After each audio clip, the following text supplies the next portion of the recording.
The Open Door. Some people do not believe in ghosts. For that matter, some people do not believe in anything. There are persons who even affect incredulity concerning that open door at Ludlow Hall. They say it did not stand wide open, that they could have shut it, that the whole affair was a delusion, that they are sure it must have been a conspiracy, that they are doubtful whether there is such a place as Ludlow on the face of the earth, that the first time they are in Meadowshire they will look it up. That is the manner in which this story, hitherto unpublished, has been greeted by my acquaintances. How it will be received by strangers is quite another matter. I am going to tell what happened to me exactly as it happened, and readers can credit or scoff at the tale as it pleases them. It is not necessary for me to find faith and comprehension in addition to a ghost story for the world at large. If such were the case, I should lay down my pen. Perhaps, before going further, I ought to premise there was a time when I did not believe in ghosts either. If you had asked me one summer's morning years ago when you met me on London Bridge, if I held such appearances to be probable or possible, you would have received an emphatic no for answer. But, at this rate, the story of the open door will never be told, so we will, with your permission, plunge into it immediately. Sandy, what do you want? Should you like to earn a sovereign? Of course I should. A somewhat curt dialogue, but we were given to curtness in the office of Messrs. Frimpton, Frampton and Fryer, auctioneers and estate agents, St. Bennet's Hill, City. My name is not Sandy, or anything like it, but the other clerks so styled me because of a real or fancied likeness to some character, an ill-looking Scotchman they had seen at the theatre. From this it may be inferred I was not handsome. Far from it. The only ugly specimen in my family, I knew I was very plain, and it chanced to be no secret to me either that I felt grievously discontented with my lot. I did not like the occupation of a clerk in an auctioneer's office, and I did not like my employers. We are all of us inconsistent, I suppose, for it was a shock to me to find they entertained a most cordial antipathy to me. Because, went on Parton, a fellow my senior by many years, a fellow who delighted in chaffing me, I can tell you how to lay hands on one. How? I asked, sulkily enough, for I felt he was having what he called his fun. You know that place we let to Carrison, the tea dealer? Carrison was a merchant in the China trade, possessed of fleets of vessels and towns of warehouses, but I did not correct Parton's expression, I simply nodded. He took it on a long lease, and he can't live in it, and our governor said this morning he wouldn't mind giving anybody who could find out what the deuce is the matter a couple of sovereigns and his travelling expenses. Where is the place? I asked, without turning my head. For the convenience of listening, I had put my elbows on the desk and propped up my face with both hands. Away down in Meadowshire, in the heart of the grazing country. And what is the matter? I further inquired. A door that won't keep shut. What? A door that will keep open, if you prefer that way of putting it, said Parton. You are jesting. If I am, Carrison is not, or Fryer either. Carrison came here in a nice passion, and Fryer was in a fine rage. I could see he was, though he kept his temper outwardly. They have had an active correspondence, it appears, and Carrison went away to talk to his lawyer. Won't make much by that move, I fancy. But tell me, I entreated, why the door won't keep shut. They say the place is haunted. What nonsense, I exclaimed. Then you are just the person to take the ghost in hand. I thought so while old Fryer was speaking. If the door won't keep shut, I remarked, pursuing my own train of thought, why can't they let it stay open? I have not the slightest idea. I only know there are 2 sovereigns to be made, and that I give you a present of the information. And having thus spoken, Parton took down his hat and went out, either upon his own business or that of his employers. There was one thing I can truly say about our office. We were never serious in it. I fancy that is the case in most offices nowadays. At all events, it was the case in ours. We were always chaffing each other, playing practical jokes, telling stupid stories, scamping our work, looking at the clock, counting the weeks to the next St. Lubbock's Day, counting the hours to Saturday. For all that, we were all very earnest in our desire to have our salaries raised, and unanimous in the opinion no fellows ever before received such wretched pay. I had £20 a year, which I was aware did not half provide for what I ate at home. My mother and sisters left me in no doubt on the point, and when new clothes were wanted I always hated to mention the fact to my poor worried father. We had been better off once, I believe, though I never remember the time. My father owned a small property in the country, but owing to the failure of some bank, I never could understand what bank, it had to be mortgaged. Then the interest was not paid, and the mortgagees foreclosed, and we had nothing left save the half-pay of a major and about 100 a year which my mother brought to the common fund. We might have managed in our income, I think, if we had not been so painfully genteel, but we were always trying to do something quite beyond our means, and consequently debts accumulated and creditors ruled us with rods of iron. Before the final smash came, one of my sisters married the younger son of a distinguished family, and even if they had been disposed to live comfortably and sensibly, she would have kept her sisters up to the mark. My only brother, too, was an officer, and of course the family thought it necessary he should see we preserved appearances. It was all a great trial to my father, I think, who had to bear the brunt of the dunning and harass and eternal shortness of money, and it would have driven me crazy if I had not found a happy refuge when matters were going wrong at home at my aunt's. She was my father's sister, and had married so dreadfully below her that my mother refused to acknowledge the relationship at all. For these reasons, and others, Parton's careless words about the 2 sovereigns stayed in my memory. I wanted money badly. May I say I never had 6pence in the world of my own, and I thought if I could earn 2 sovereigns I might buy some trifles I needed for myself, and present my father with a new umbrella. Fancy is a dangerous little jade to flirt with, as I soon discovered. She led me on and on. First I thought of the 2 sovereigns. Then I recalled the amount of the rent Mr. Carrison agreed to pay for Ladlow Hall. Then I decided he would gladly give more than 2 sovereigns if he could only have the ghost turned out of possession. I fancied I might get £10, £20. I considered the matter all day, and I dreamed of it all night, and when I dressed myself next morning I was determined to speak to Mr. Fryer on the subject. I did so. I told that gentleman Parton had mentioned the matter to me, and that if Mr. Fryer had no objection, I should like to try whether I could not solve the mystery. I told him I had been accustomed to lonely houses, and that I should not feel at all nervous, that I did not believe in ghosts, and as for burglars, I was not afraid of them. "I don't mind your trying," he said at last. "Of course you understand it is no cure, no pay. Stay in the house for a week. If at the end of that time you can keep the door shut, locked, bolted, or nailed up, telegraph for me and I will go down. If not, come back. If you like to take a companion, there is no objection." I thanked him, but I said I would rather not have a companion. "There is only one thing, sir, I should like," I ventured. "And that," he interrupted, "is a little more money. If I lay the ghost, or find out the ghost, I think I ought to have more than 2 sovereigns."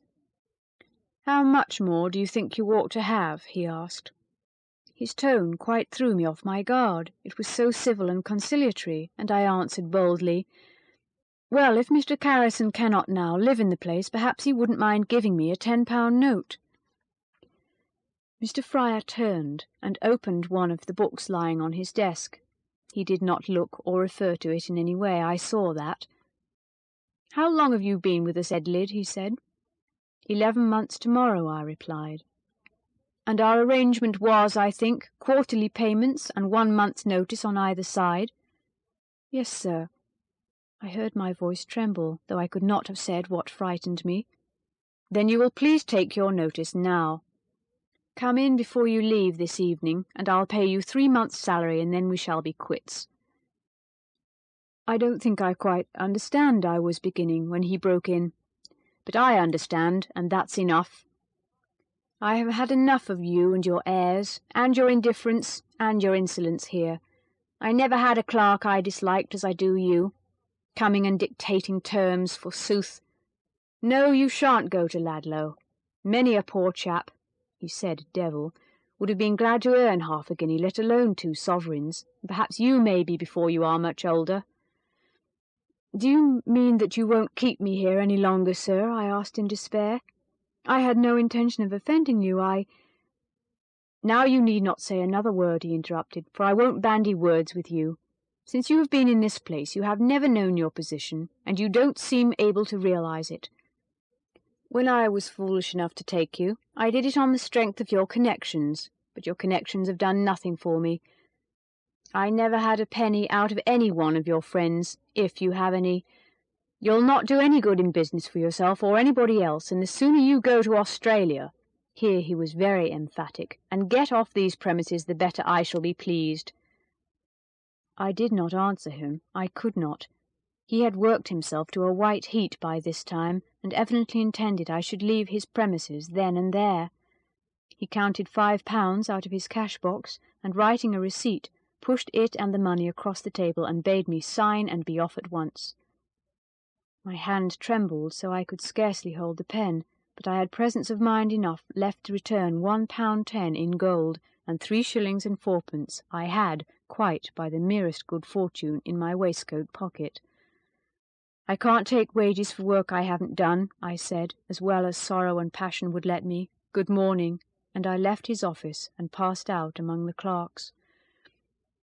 I took from my desk the few articles belonging to me, left the papers it contained in order, and then, locking it, asked Parton if he would be so good as to give the key to Mr. Fryer. "What's up?" he asked. "Are you going?" I said, "Yes, I am going." "Got the sack?" "That is exactly what has happened." "Well, exclaimed Mr. Parton. I did not stop to hear any further commentary on the matter, but bidding my fellow clerks good-bye, shook the dust of Frimpton's estate and agency office from off my feet. I did not like to go home and say I was discharged, so I walked about aimlessly, and at length found myself in Regent Street. There I met my father, looking more worried than usual. "Do you think, Phil," he said, "my name is Theophilus, you could get £2 or £3 from your employers?" Maintaining a discreet silence regarding what had passed, I answered, "No doubt I could." "I shall be glad if you will then, my boy," he went on, "for we are badly in want of it." I did not ask him what was the special trouble. Where would have been the use? There was always something. Gas, or water, or poor rates, or the butcher, or the baker, or the bootmaker. Well, it did not much matter, for we were well accustomed to the life. But, I thought, if I ever marry, we will keep within our means. And then there rose up before me a vision of Patty, my cousin, the blithest, prettiest, most useful, most sensible girl that ever made sunshine in a poor man's house. My father and I had parted by this time, and I was still walking aimlessly on, when all at once an idea occurred to me. Mr. Fryer had not treated me well or fairly. I would hoist him on his own petard. I would go to headquarters and try to make terms with Mr. Carrison direct. No sooner thought than done. I hailed a passing omnibus, and was ere long in the heart of the city.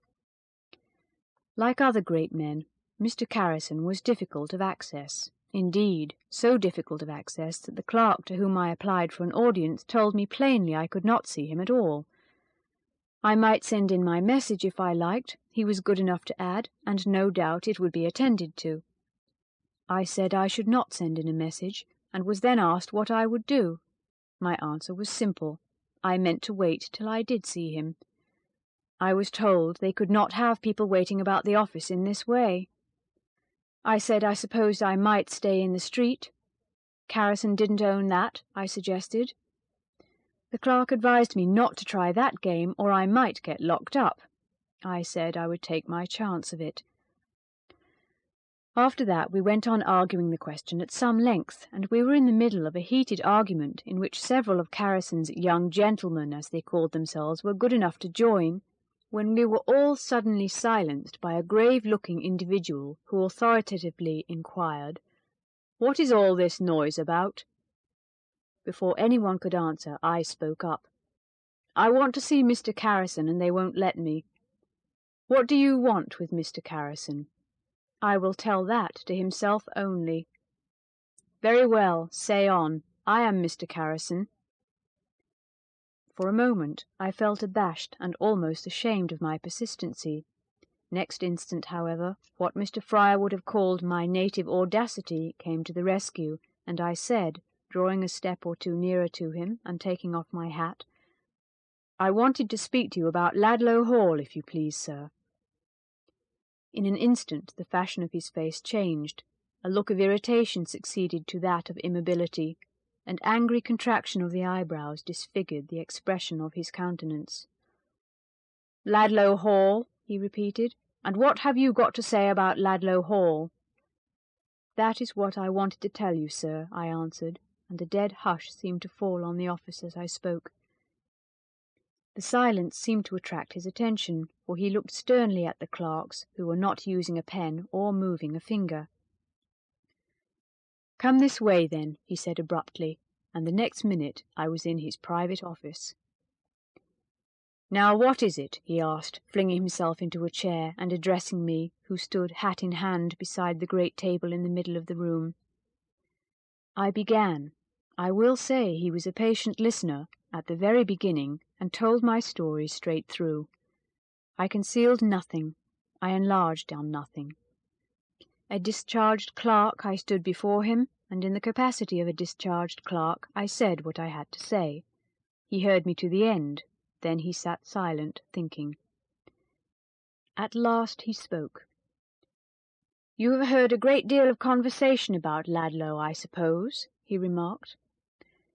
"No, sir, I have heard nothing except what I have told you." "And why do you desire to strive to solve such a mystery?" "If there is any money to be made, I should like to make it, sir." "How old are you?" 22 last January. "And how much salary had you at Frimpton's?" £20 a year. "Humph. More than you are worth, I should say." "Mr. Fryer seemed to imagine so, sir, at any rate," I agreed sorrowfully. "But what do you think?" he asked, smiling in spite of himself. "I think I did quite as much work as the other clerks," I answered. "That is not saying much, perhaps," he observed. I was of his opinion, but I held my peace. "You'll never make much of a clerk, I'm afraid," Mr. Carrison proceeded, fitting his disparaging remarks upon me as he might upon a lay figure. "You don't like desk work?" "Not much, sir." "I should judge the best thing you could do would be to emigrate," he went on, eyeing me critically. "Mr. Fryer said I had better go to Australia or—" I stopped, remembering the alternative that gentleman had presented. "Or where?" asked Mr. Carrison. "The blank, sir," I explained softly and apologetically. He laughed. He lay back in his chair and laughed, and I laughed myself, though ruefully. After all, £20 was £20, though I had not thought much of the salary till I lost it. We went on talking for a long time after that. He asked me all about my father and my early life, and how we lived and where we lived, and the people we knew, and, in fact, put more questions than I can well remember. "It seems a crazy thing to do," he said at last, "and yet I feel disposed to trust you. The house is standing perfectly empty. I can't live in it, and I can't get rid of it. All my own furniture I have removed, and there is nothing in the place except a few old-fashioned articles belonging to Lord Ladlow. The place is a loss to me. It is of no use trying to let it, and thus, in fact, matters are at a deadlock. You won't be able to find out anything, I know, because, of course, others have tried to solve the mystery ere now. If you like to try, you may. I will make this bargain with you. If you like to go down, I will pay your reasonable expenses for a fortnight, and if you do any good for me, I will give you a £10 note for yourself. Of course, I must be satisfied with what you have told me is true, and that you are what you represent. Do you know anybody in the city who would speak for you?" I could think of no one but my uncle. I hinted to Mr. Carrison he was not grand enough, or rich enough perhaps, but I knew nobody else to whom I could refer him. "What," he said, "Robert Dorland of Callum Street? He does business with us. If he will go bail for your good behaviour, I shan't want any further guarantee. Come along." And to my intense amazement he rose, put on his hat, walked me across the outer office and along the pavements till we came to Callum Street. "Do you know this youth, Mr. Dorland?" he said, standing in front of my uncle's desk and laying a hand on my shoulder. "Of course I do, Mr. Carrison," answered my uncle, a little apprehensively, for as he told me afterwards, he could not imagine what mischief I had been up to. "He is my nephew." "And what is your opinion of him? Do you think he is a young fellow I may safely trust?" My uncle smiled and answered, "That depends on what you wish to trust him with." "A long column of addition, for instance?" "It would be safer to give that task to somebody else." "Oh, uncle," I remonstrated, for I had really striven to conquer my natural antipathy to figures, worked hard and every bit of it against the collar. My uncle got off his stool and said, standing with his back to the empty fire-grate, "Tell me what you wish the boy to do, Mr. Carrison, and I will tell you whether he will suit your purpose or not. I know him, I believe, better than he knows himself." In an easy, affable way, for so rich a man, Mr. Carrison took possession of the vacant stool, and nursing his right leg over his left knee, answered, "He wants to go and shut the open door at Ladlow for me. Do you think he can do that?" My uncle looked steadily back at the speaker and said, "I thought, Mr. Carrison, it was quite settled no one could shut it." Mr. Carrison shifted a little uneasily on his seat and replied, "I did not set your nephew the task he fancies he would like to undertake." "Have nothing to do with it, Phil," advised my uncle shortly.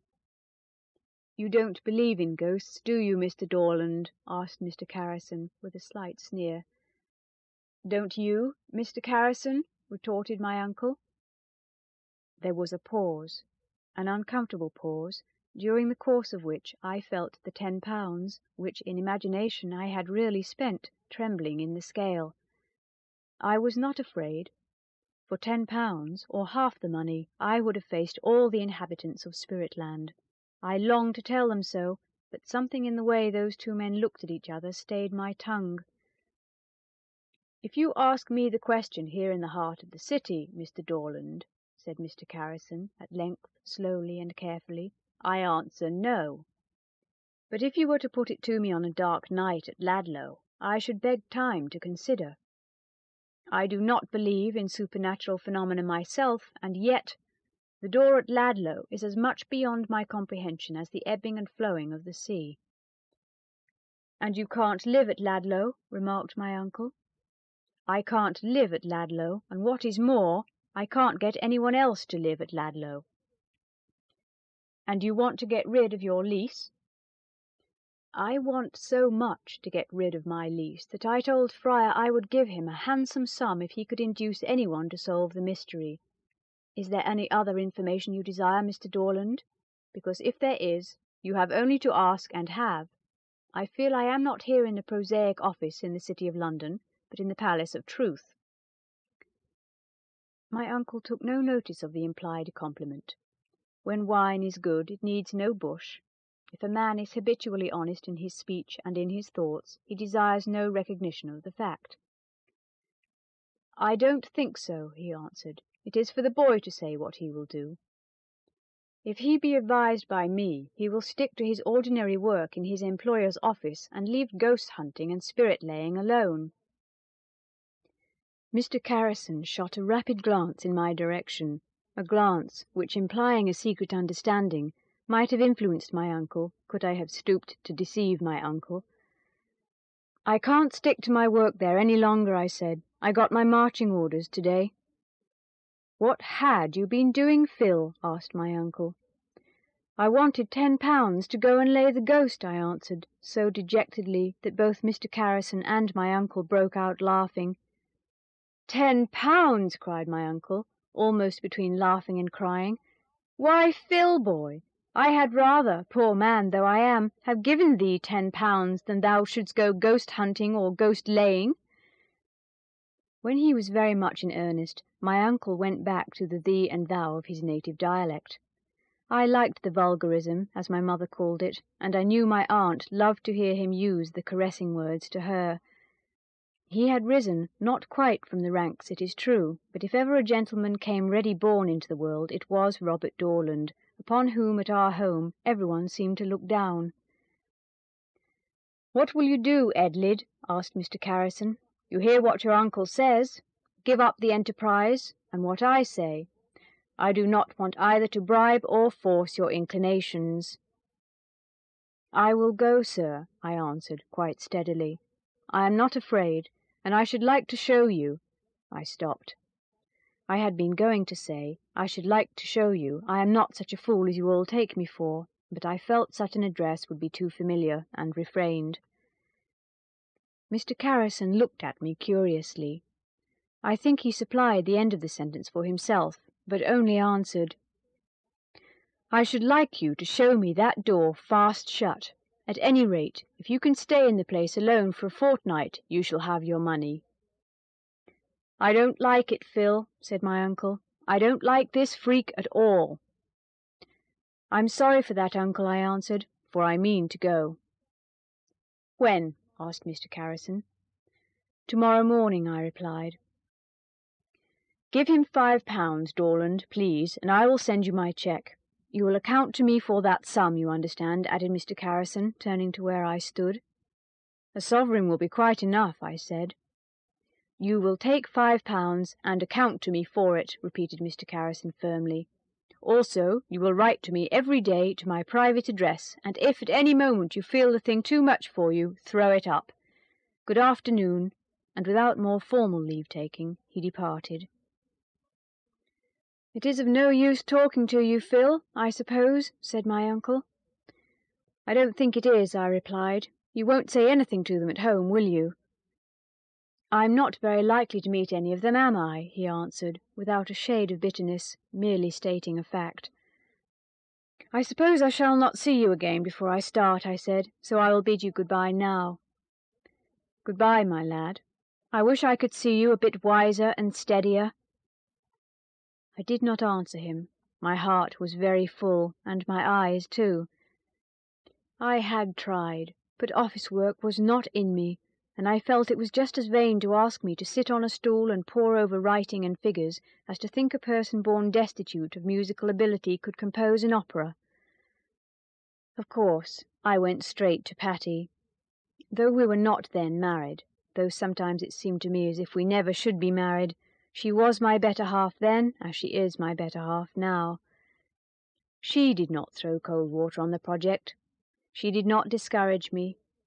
What she said, with her dear face aglow with excitement, was, "I only wish, Phil, I was going with you." Heaven knows, so did I. Next morning I was up before the milkman. I had told my people overnight I should be going out of town on business.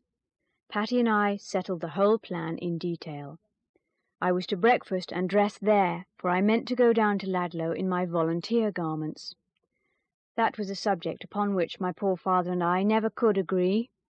He called volunteering child's play, and other things equally hard to bear, whilst my brother, a very carpet warrior to my mind, was never weary of ridiculing the force and chaffing me for imagining I was a soldier.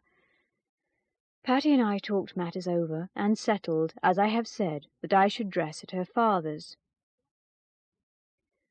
A young fellow I knew had won a revolver at a raffle and willingly lent it to me.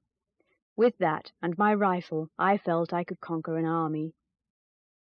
It was a lovely afternoon when I found myself walking through leafy lanes in the heart of Meadowshire.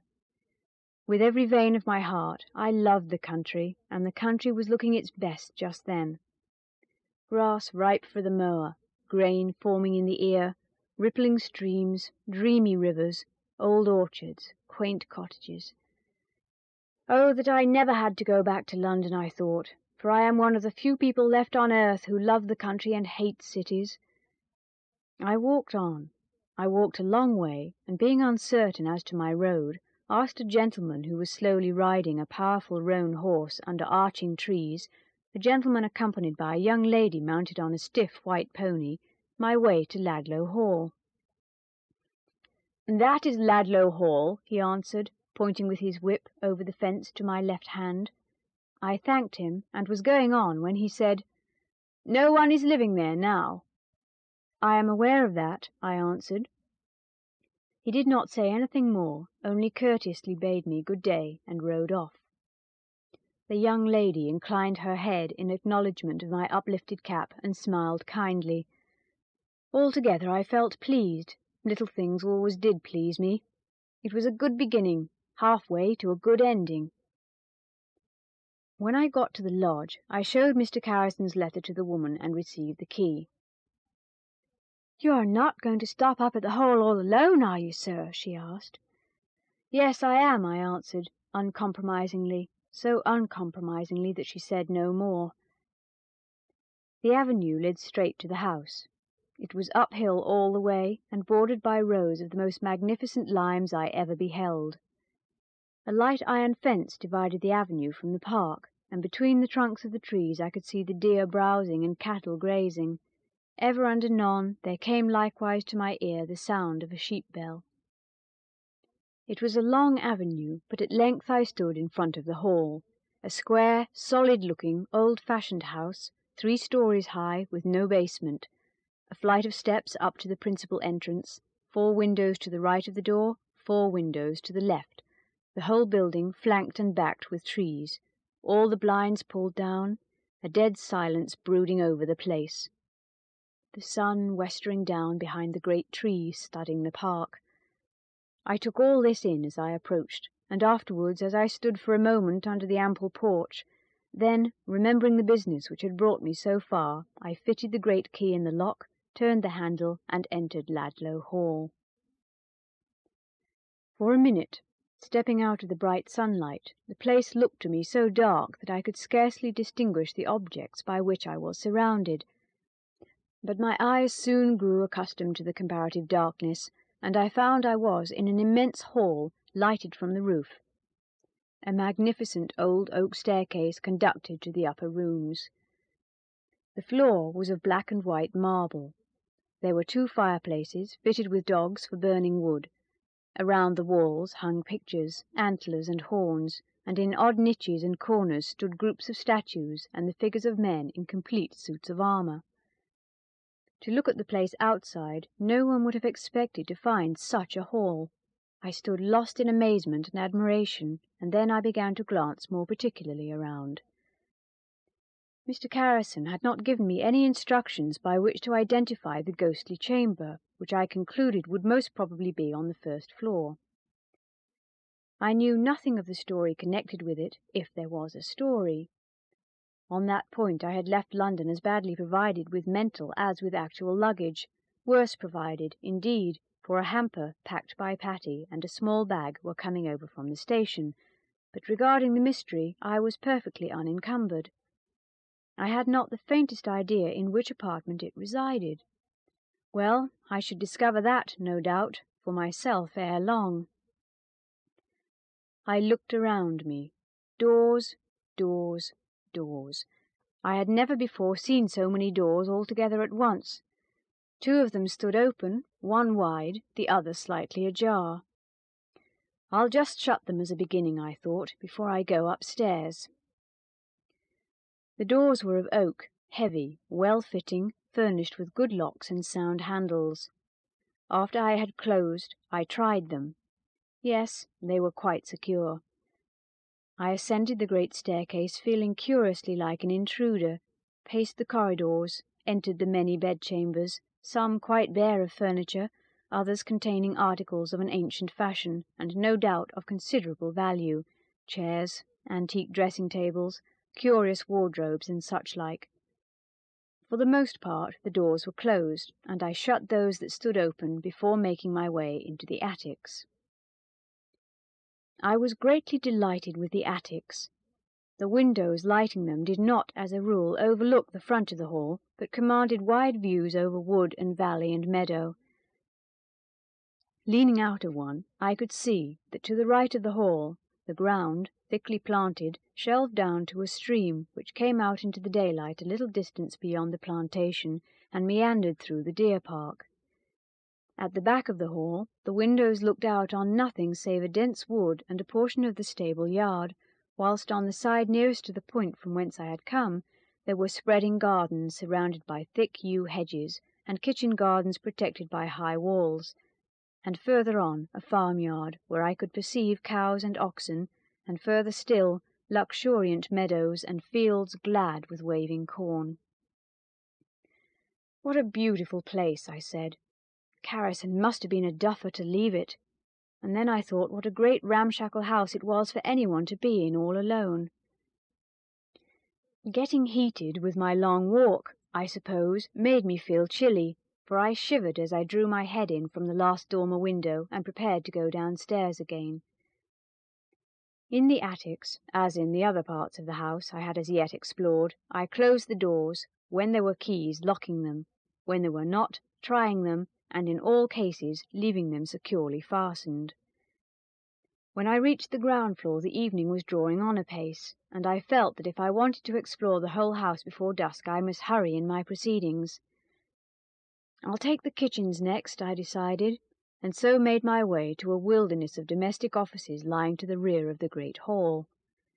Stone passages, great kitchens, an immense servants' hall, larders, pantries, coal cellars, beer cellars, laundries, brew-houses, housekeeper's room. It was not of any use lingering over these details. The mystery that troubled Mr. Carrison could scarcely lodge amongst cinders and empty bottles, and there did not seem much else left in this part of the building. I would go through the living rooms and then decide as to the apartments I should occupy myself. The evening shadows were drawing on apace, so I hurried back into the hall, feeling it was a weird position to be there all alone with those ghostly hollow figures of men in armour, and the statues on which the moon's beams must fall so coldly. I would just look through the lower apartments and then kindle a fire. I had seen quantities of wood in a cupboard close at hand, and felt that beside a blazing hearth, and after a good cup of tea, I should not feel the solitary sensation which was oppressing me. The sun had sunk below the horizon by this time, for to reach Ladlow I had been obliged to travel by cross lines of railway, and wait besides for such trains as condescended to carry third-class passengers, but there was still light enough in the hall to see all objects distinctly. With my own eyes I saw that one of the doors I had shut with my own hands was standing wide. I turned to the door on the other side of the hall.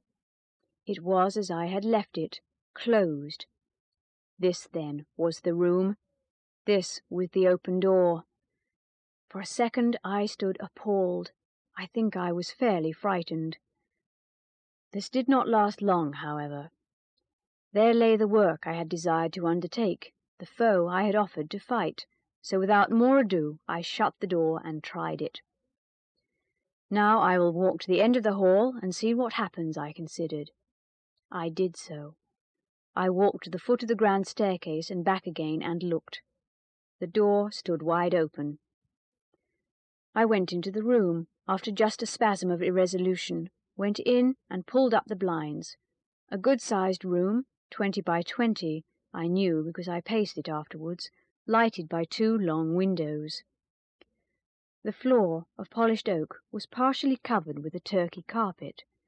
There were 2 recesses beside the fireplace, one fitted up as a bookcase, the other with an old and elaborately carved cabinet. I was astonished also to find a bedstead in an apartment so little retired from the traffic of the house, and there were also some chairs of an obsolete make, covered, so far as I could make out, with faded tapestry. Besides the bedstead, which stood against the wall opposite to the door, I perceived another door.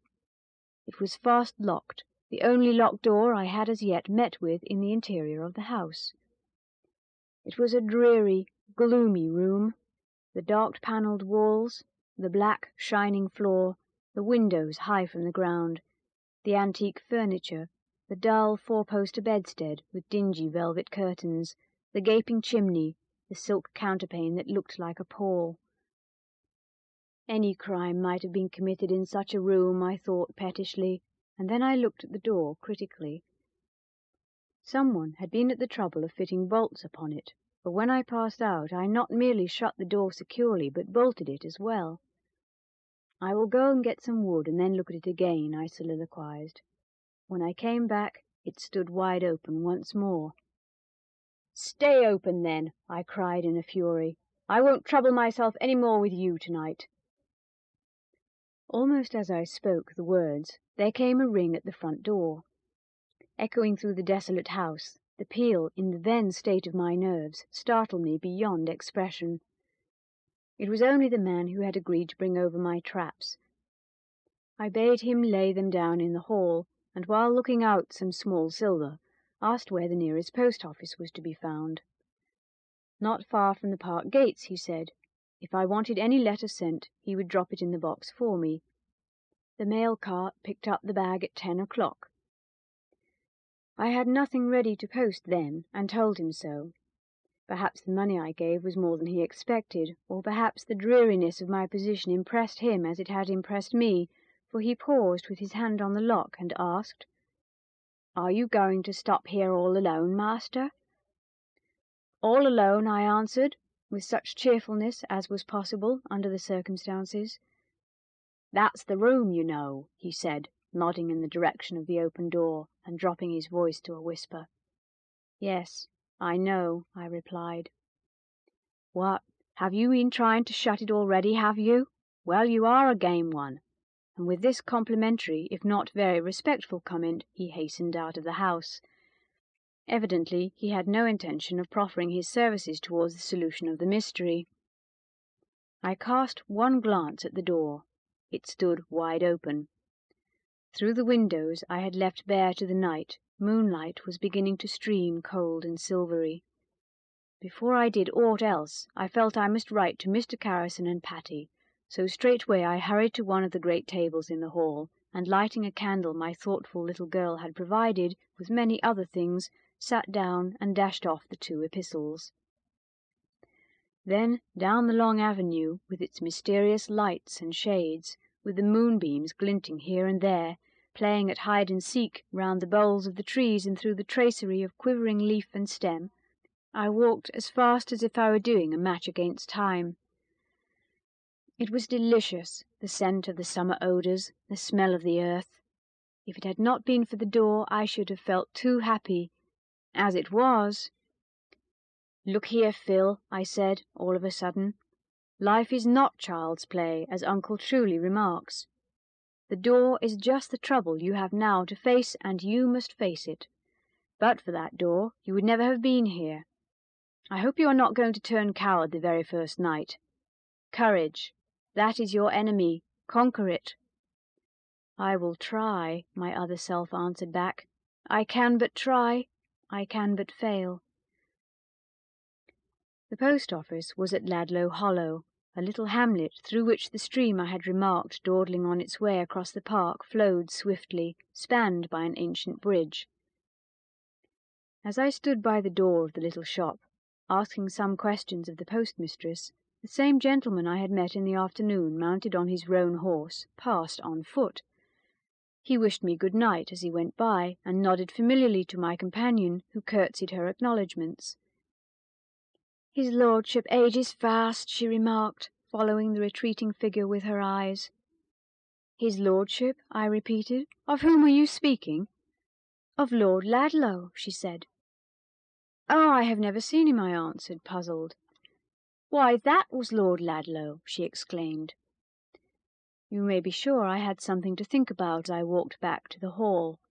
Something beside the moonlight and the sweet night scents, and the rustle of beast and bird and leaf, that makes silence seem more eloquent than noise away down in the heart of the country.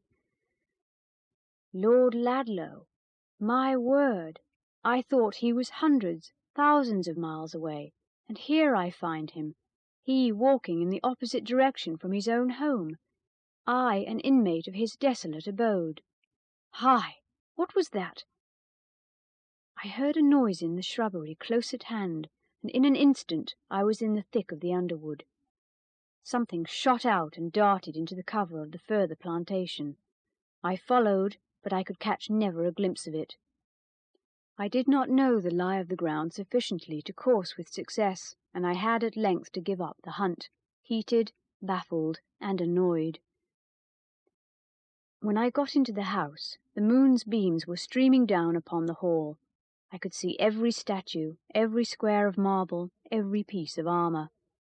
For all the world, it seemed to me like something in a dream, but I was tired and sleepy, and decided I would not trouble about fire or food, or open the door till next morning.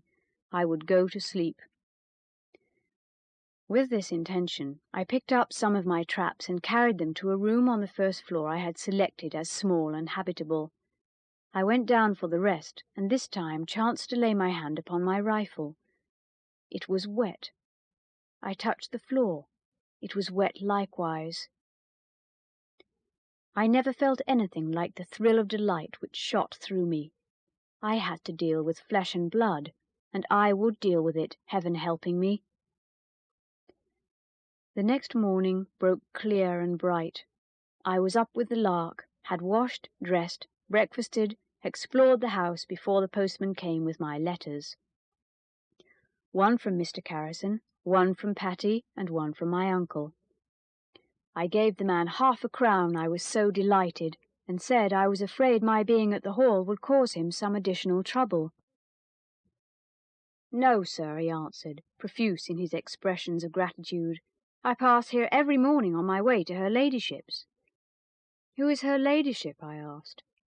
The Dowager Lady Ladlow, he answered, the old lord's widow. And where is her place? I persisted. If you keep on through the shrubbery and cross the waterfall, you come to a house about a quarter of a mile further up the stream. He departed, after telling me there was only one post a day, and I hurried back to the room in which I had breakfasted, carrying my letters with me. I opened Mr. Carrison's first. The gist of it was, spare no expense. If you run short of money, telegraph for it. I opened my uncle's next. He implored me to return. He had always thought me harebrained, but he felt a deep interest in and affection for me, and thought he could get me a good berth if I would only try to settle down and promise to stick to my work. The last was from Patty. Oh, Patty, God bless you. Such women, I fancy, the men who fight best in battle, who stick last to a sinking ship, who are firm in life's struggles, who are brave to resist temptation, must have known and loved. I can't tell you more about the letter, except that it gave me strength to go on to the end. I spent the forenoon considering that door. I looked at it from within and from without. I eyed it critically. I tried whether there was any reason why it should fly open, and I found that so long as I remained on the threshold, it remained closed. If I walked even so far away as the opposite side of the hall, it swung wide. Do what I would, it burst from latch and bolt. I could not lock it because there was no key. Well, before 2 o'clock, I confess I was baffled. At 2 there came a visitor, none other than Lord Ladlow himself. Sorely I wanted to take his horse round to the stables, but he would not hear of it. "Walk beside me across the park, if you will be so kind," he said. "I want to speak to you." We went together across the park, and before we parted I felt I could have gone through fire and water for this simple-spoken nobleman. "You must not stay here ignorant of the rumours which are afloat," he said. "Of course, when I let the place to Mr. Carrison, I knew nothing of the open door." "Did you not, sir? My lord, I mean," I stammered. He smiled.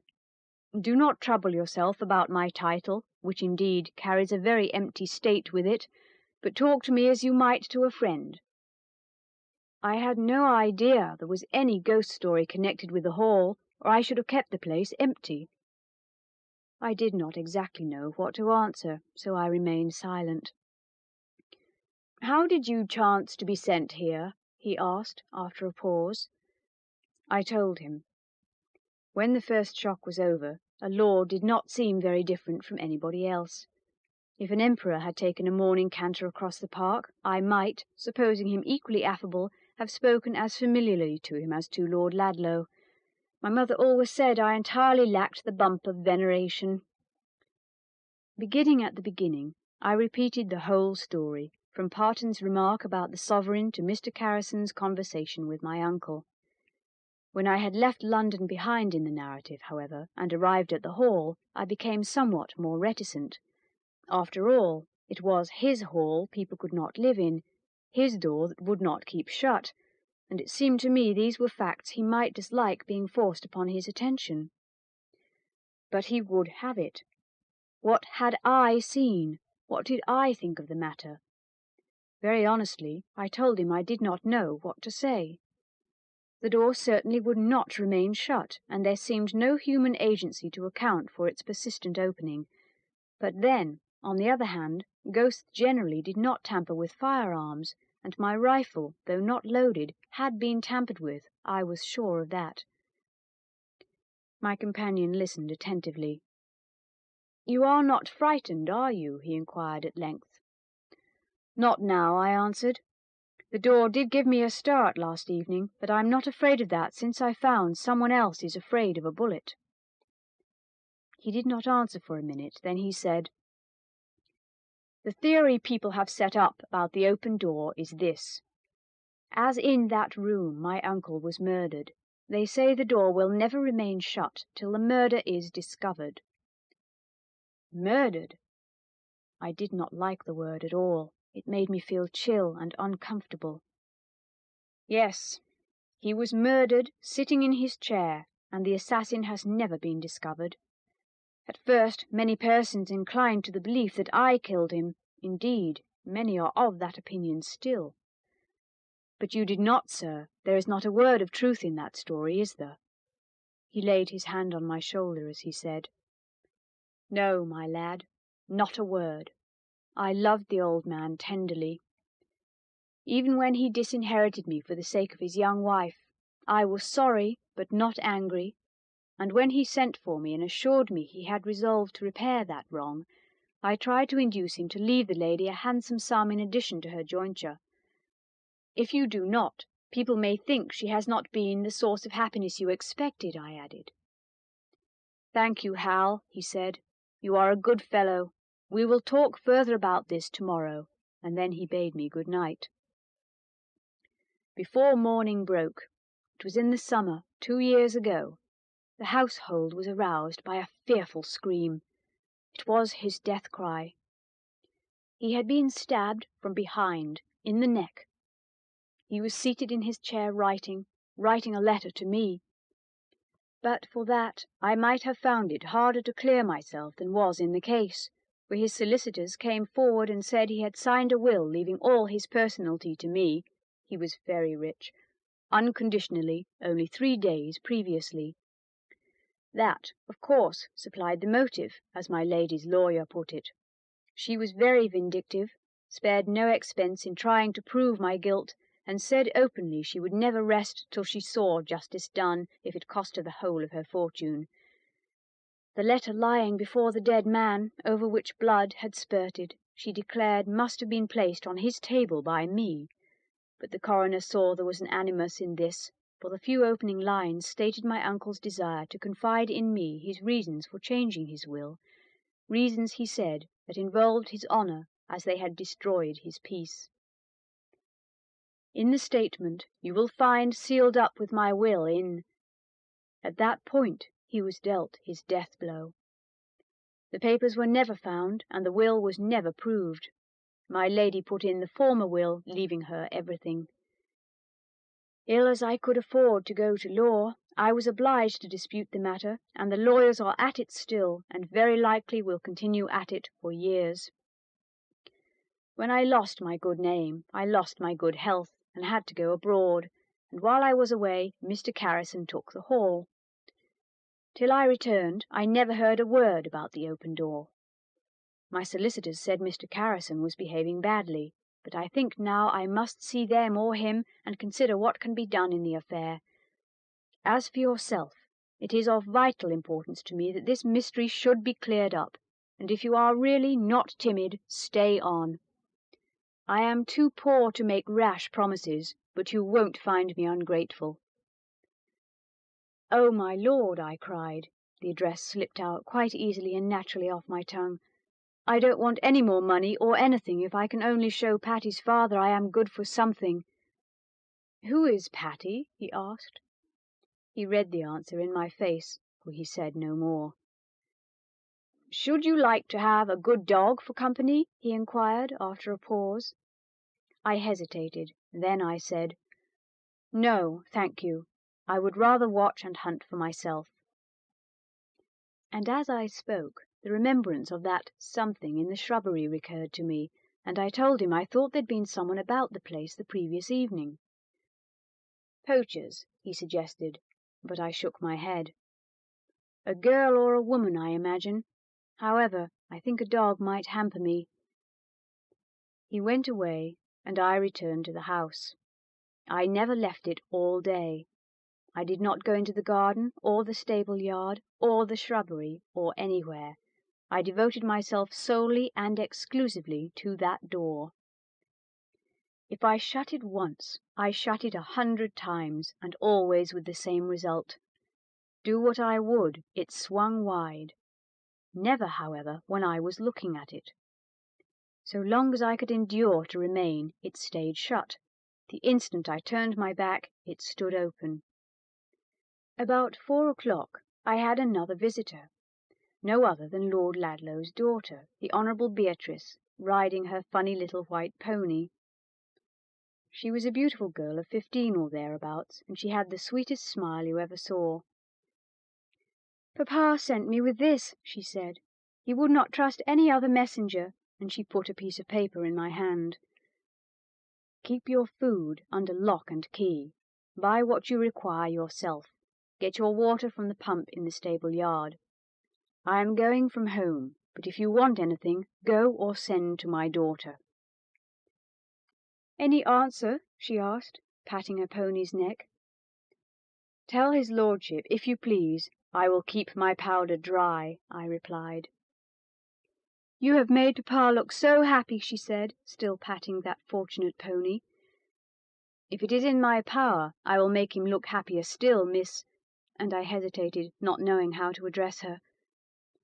"Call me Beatrice," she said, with an enchanting grace, then added slyly, "Papa promises me I shall be introduced to Patty ere long," and before I could recover from my astonishment, she had tightened the bit and was turning across the park. "One moment, please," I cried. "You can do something for me." "What is it?" And she came back, trotting over the great sweep in front of the house. "Lend me your pony for a minute." She was off before I could even offer to help her alight, off, and gathering up her habit dexterously with one hand, led the docile old sheep forward with the other. I took the bridle. When I was with horses I felt amongst my own kind, stroked the pony, pulled his ears, and let him thrust his nose into my hand.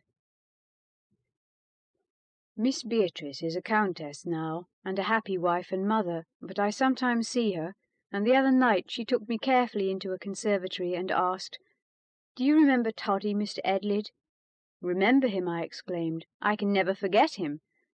"He is dead," she told me, and there were tears in her beautiful eyes as she spoke the words. "Mr. Edlyd, I loved Toddy." Well, I took Toddy up to the house, and under the third window to the right hand. He was a docile creature, and let me stand on the saddle while I looked into the only room in Ludlow Hall I had been unable to enter. It was perfectly bare of furniture. There was not a thing in it, not a chair or table, not a picture on the walls or ornament on the chimney-piece. "That is where my great-uncle's valet slept," said Miss Beatrice. "It was he who first ran in to help him the night he was murdered." "Where is the valet?" I asked. "Dead," she answered. The shock killed him. He loved his master more than he loved himself. I had seen all I wished, so I jumped off the saddle, which I had carefully dusted with a branch plucked from a lilac tree.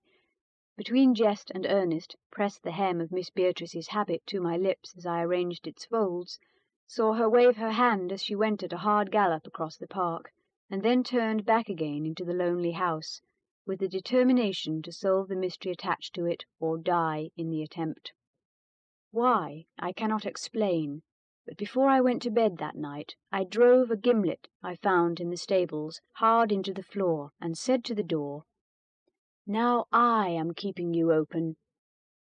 When I went down in the morning, the door was close shut, and the handle of the gimlet broken off short, lying in the hall. I put my hand to wipe my forehead. It was dripping with perspiration. I did not know what to make of the place at all. I went out into the open air for a few minutes. When I returned, the door again stood wide. If I were to pursue in detail the days and nights that followed, I should weary my readers.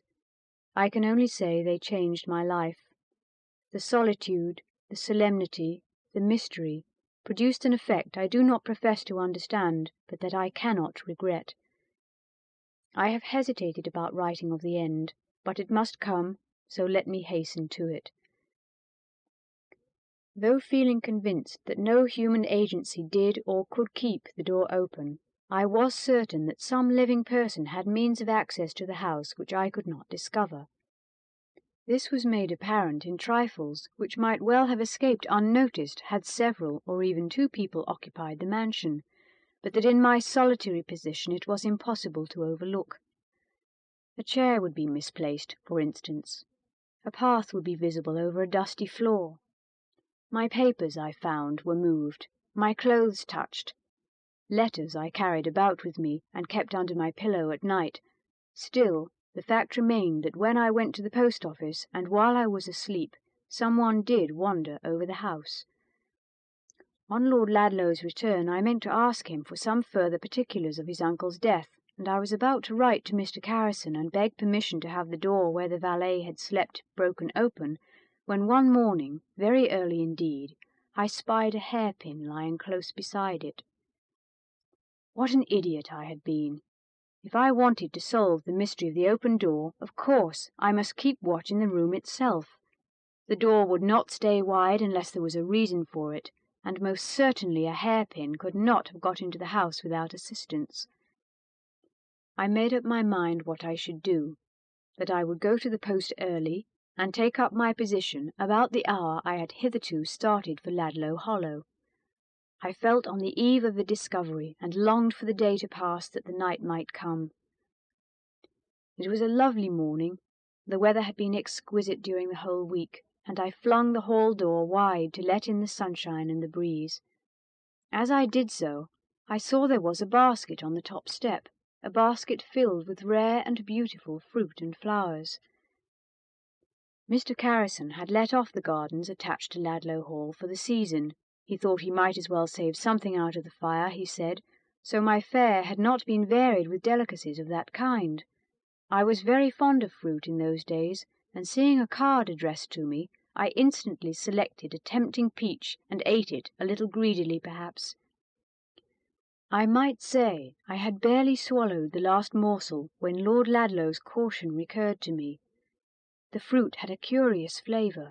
There was a strange taste hanging about my palate. For a moment, sky, trees, and park swam before my eyes. Then I made up my mind what to do. I smelt the fruit. It had all the same faint odour. Then I put some in my pocket, took the basket and locked it away, walked round to the farmyard, asked for the loan of a horse that was generally driven in a light cart, and in less than half an hour was asking in Ladlow to be directed to a doctor. Rather cross at being disturbed so early, he was at first inclined to pooh-pooh my idea, but I made him cut open a pear and satisfy himself the fruit had been tampered with.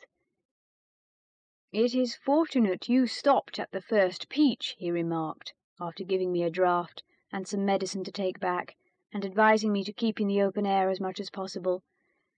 I should like to retain this fruit and see you again tomorrow. He did not think then on how many morrows we should see each other. Riding across to Ladlow, the postman had given me 3 letters, but I did not read them till I was seated under a great tree in the park, with a basin of milk and a piece of bread beside me. Hitherto there had been nothing exciting in my correspondence. Patty's epistles were always delightful, but they could not be regarded as sensational, and about Mr. Carrison's there was a monotony I had begun to find tedious. On this occasion, however, no fault could be found on that score. The contents of his letter greatly surprised me. He said Lord Ladlow had released him from his bargain, that I could therefore leave the Hall at once. He enclosed me £10, and said he would consider how he could best advance my interests, and that I had better call upon him at his private house when I returned to London. I do not think I shall leave Ladlow yet a while, I considered, as I replaced his letter in its envelope. Before I go, I should like to make it hot for whoever sent me that fruit, so unless Lord Ladlow turns me out, I'll stay a little longer. Lord Ladlow did not wish me to leave. The 3rd letter was from him. I shall return home tomorrow night, he wrote, and see you on Wednesday. I have arranged satisfactorily with Mr. Carrison, and as the Hall is my own again, I mean to try to solve the mystery it contains myself. If you should choose to stop and help me to do so, you would confer a favour, and I will try to make it worth your while. I will keep watch tonight, and see if I cannot give you some news tomorrow, I thought. And then I opened Patty's letter, the best, dearest, sweetest letter any postman in all the world could have brought me. If it had not been for what Lord Ladlow said about his sharing my undertaking, I should not have chosen that night for my vigil. I felt ill and languid, fancy, no doubt, to a great degree, inducing these sensations. I had lost energy in the most unaccountable manner. The long lonely days had told upon my spirits. The fidgety feeling which took me 100 times in the 12 hours to look upon the open door, to close it, and to count how many steps I could take before it opened again, had tried my mental strength as a perpetual blister might have worn away my physical. In no sense was I fit for the task I had set myself, and yet I determined to go through with it. Why had I never before decided to watch in that mysterious chamber? Had I been, at the bottom of my heart, afraid? In the bravest of us there are depths of cowardice that lurk unsuspected till they engulf our courage. The day wore on, the long, dreary day. Evening approached. The night shadows closed over the hall. The moon would not rise for a couple of hours more. Everything was still as death. The house had never before seemed to me so silent and so deserted. I took a light and went up to my accustomed room, moving about for a time as though preparing for bed. Then I extinguished the candle, softly opened the door, turned the key and put it in my pocket, slipped softly downstairs, across the hall, through the open door. Then I knew I had been afraid, for I felt a thrill of terror as in the dark I stepped over the threshold. I paused and listened. There was not a sound. The night was still and sultry, as though a storm were brewing. Not a leaf seemed moving. The very mice remained in their holes. Noiselessly I made my way to the other side of the room. There was an old-fashioned easy chair between the bookshelves and the bed. I sat down in it, shrouded by the heavy curtain. The hours passed. Were ever hours so long? The moon rose, came and looked in at the windows, and then sailed away to the west. But not a sound, no, not even the cry of a bird. I seemed to myself a mere collection of nerves. Every part of my body appeared twitching. It was agony to remain still. The desire to move became a form of torture. Ah! A streak in the sky. Morning at last. Heaven be praised! Had ever anyone before so welcomed the dawn? A thrush began to sing. Was there ever heard such delightful music? It was the morning twilight. Soon the sun would rise. Soon that awful vigil would be over, and yet I was no nearer the mystery than before. Hush! What was that? It had come. After the hours of watching and waiting, after the long night and the long suspense, it came in a moment. The locked door opened, so suddenly, so silently, that I had barely time to draw back behind the curtain before I saw a woman in the room. She went straight across to the other door and closed it, securing it, as I saw, with bolt and lock.